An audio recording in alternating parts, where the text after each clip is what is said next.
So the tube's back in. I've got the power attached via the old 2-pin connection at the minute, but that will go, as I said earlier in the video. We replace all the mains wiring, so that's just temporary for me to test it.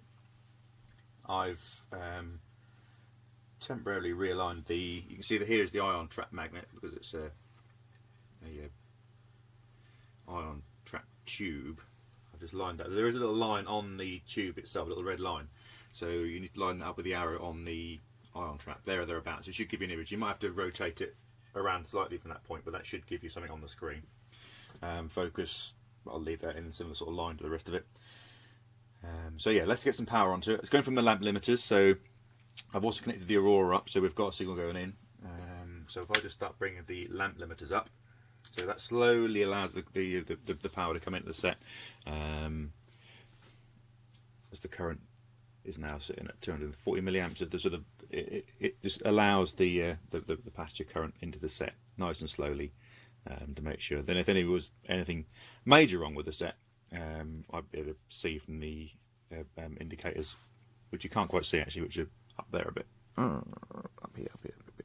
Can you see him? No, you still can't see him, sorry. Right. Okay, so power's on. I can just detect a line whistle, very slight, so let's see what we get. And we're on low volts at the minute, so let's take it to 200 volts.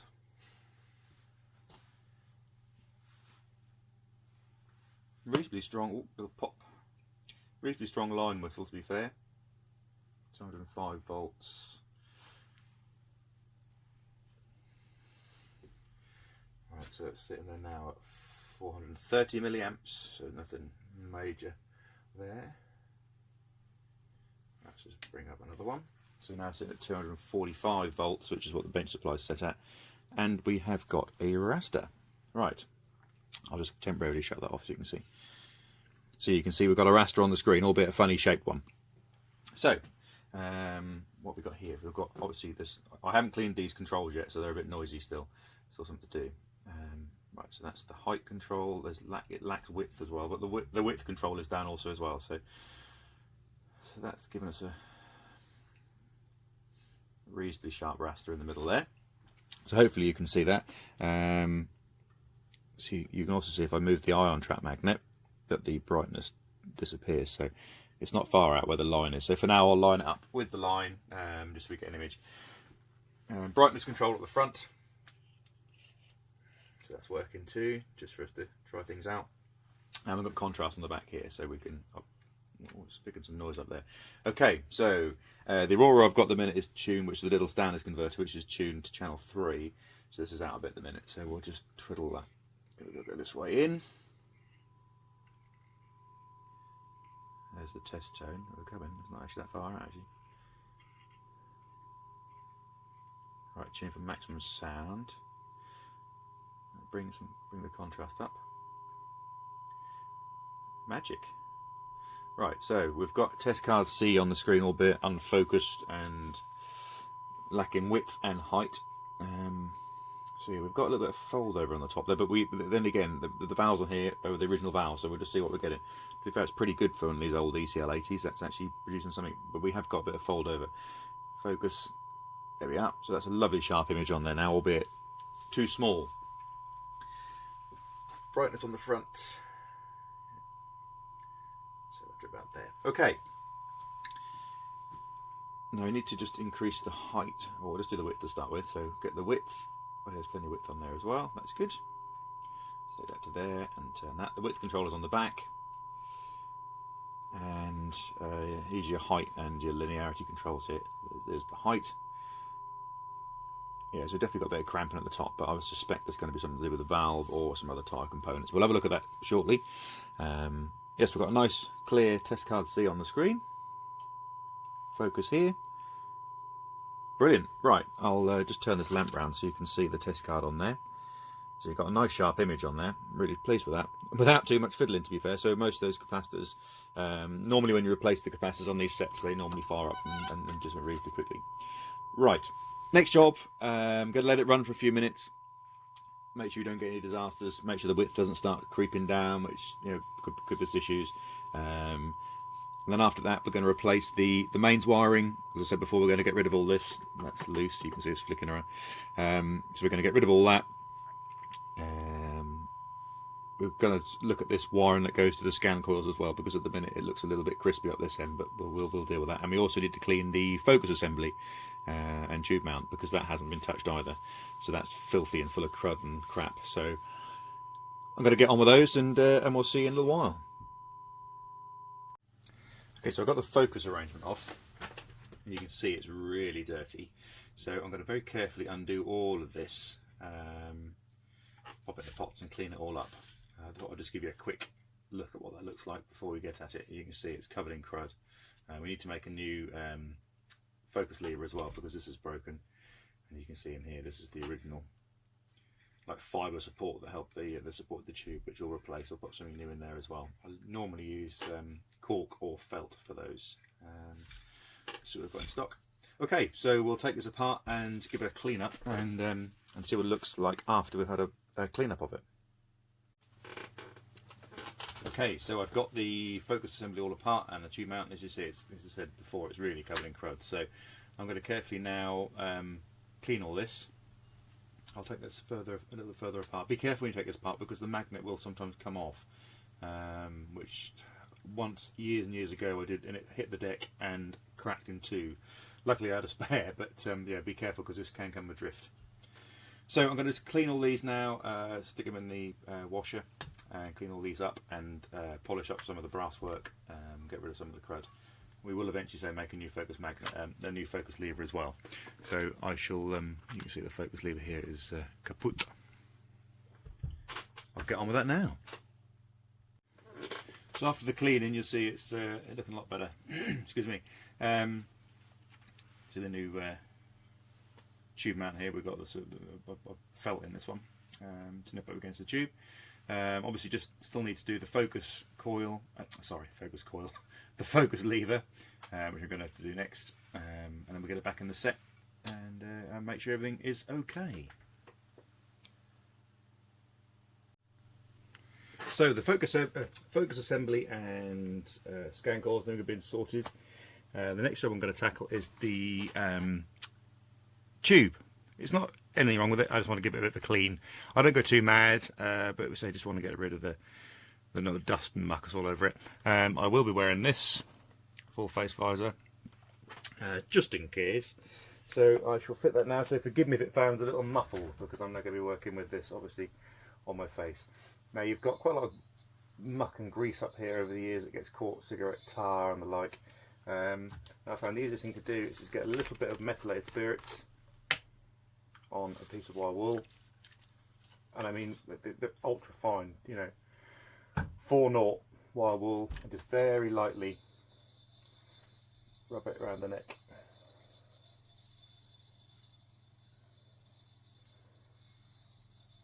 It's a good degreaser, and obviously the little bit of abrasion from here just helps lift it and get underneath the muck.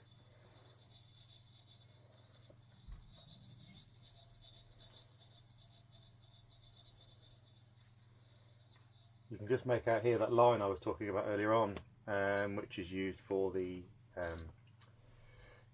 to line the ion trap up. So the little arrow on the ion trap needs to match up with this line on here. So I don't want to scrub too much on there and get rid of that. So just lightly around the neck of the tube at the base. Some people wear gloves. I find gloves are slightly more I don't feel I've got quite so much control when I'm wearing gloves, so I tend to just be a little bit careful and not use the gloves.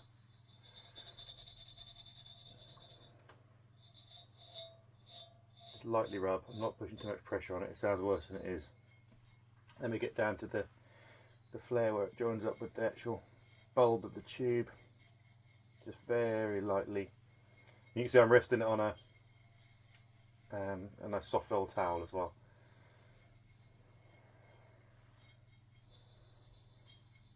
So just keep rubbing around like that, and that's pretty much it for the point of view what I'm going to do with the actual neck of the tube. I'm not going to go too mad about here. It's just the neck. It just makes things a lot easier to get on and off when all that old sticky grease has been removed.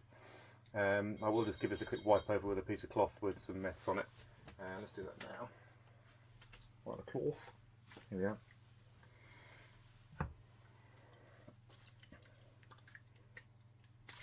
Good old maths. I'm not going to do what Big Clive did and taste some. He didn't seem to enjoy it very much, so thanks for that, Clive. I don't have to try it. Just give it a quick wipe over with a cloth. Just get rid of the muck and the dust. One area you will want to pay attention to, is just round where the EHT goes in. Sorry, my hand's in the way there. Which is here. This is the EHT cap. And again, this piece of glass here doesn't have any aqueduct around it. The sort of graphite coating.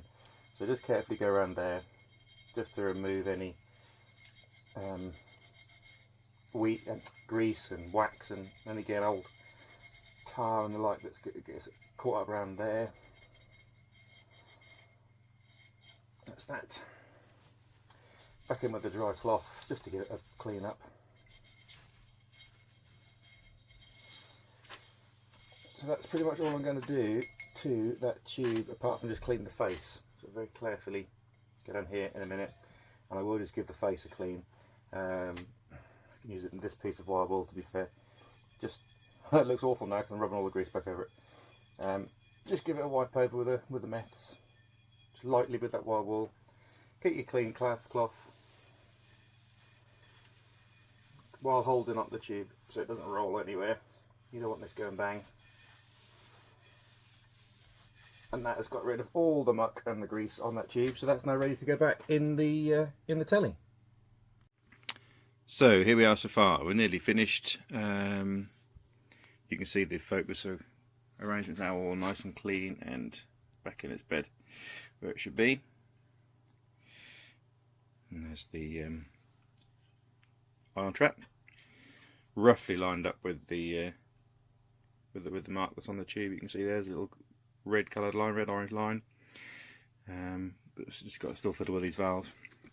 Mains input is all changed now. We've got rid of the 2-pin arrangement. It's hard wired, so you can't get around the wrong way. So this will always now be neutral. Changed all the sort of way we do the fuse in here. The live is now fused, not the neutral. So I shall just pause quickly, put it back on the stand, and we'll fire it back up now. Everything's back together. So here we are. Power the through the lattice limiters again. We'll turn it on. Sorry, frog in my throat. Here we go. So power it up now.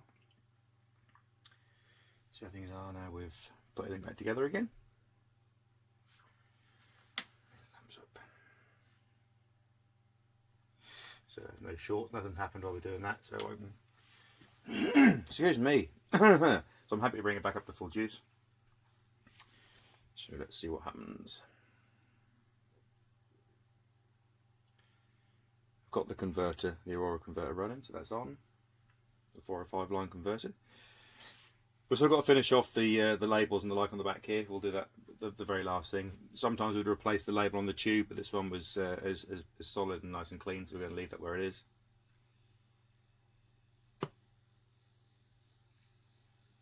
Right, starting to get some noises.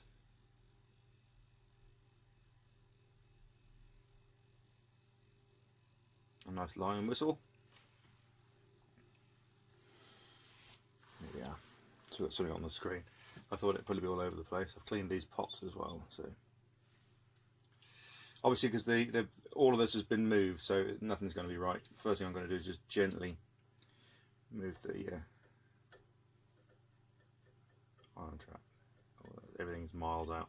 This is because I've taken the whole assembly off. So I've got to remove the scan coils, which I'll carefully do now. Just undo the little set screw here. Bearing in mind there's quite a bit of juice on these, so just be a little bit careful.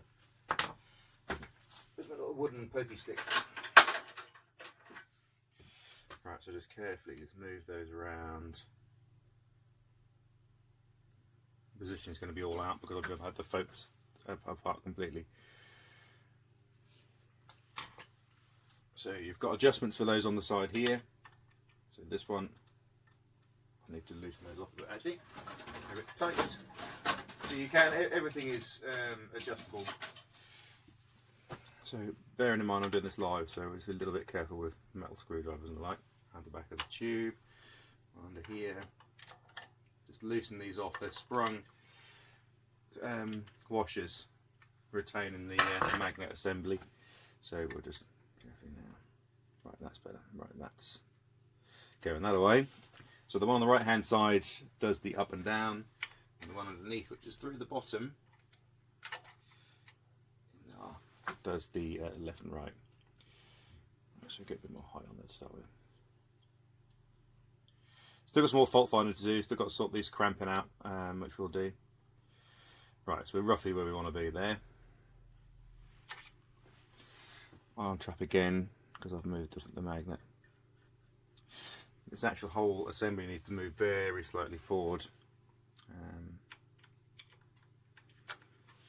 Loosen those off carefully. Slacken that one off carefully. Right, bearing in mind there's mains down here, so I'm going to watch my fingers very carefully. Just pull. That's better. That's much better. Look at the breath. Okay. That's reasonably central and nice and bright.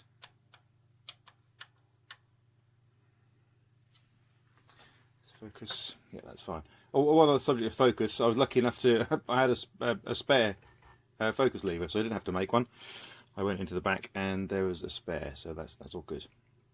So wiggle with this again. You can see the difference it makes on the picture when you get in the right place. Right, drop the brightness down at the front. Focus. Extra height.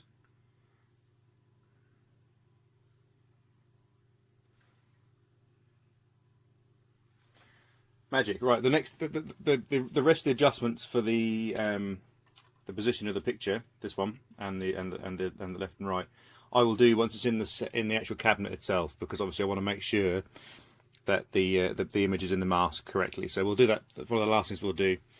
Just going to go through and sort these valves out on here, sort that problem we've got with the fold over, and then we shall pop it back in its case and give it a good test. So yeah, see you in a while.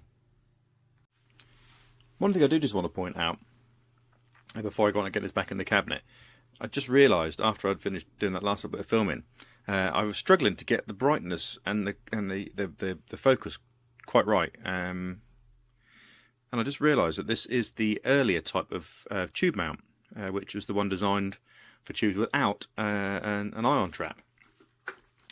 So I've had to sort of rearrange the way this works here. Normally ion trap would go on the outside of the support. This is normally up here for the ones with the ion trap.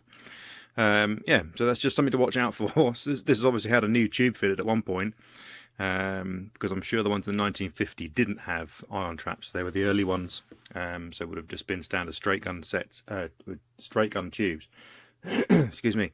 So yeah, that's one way of getting around it. I managed to move the mount just around the other way, so now I can get a proper brightness and focus by having the ion trap in between the focus and the tube mount. So I just have to move it into the middle.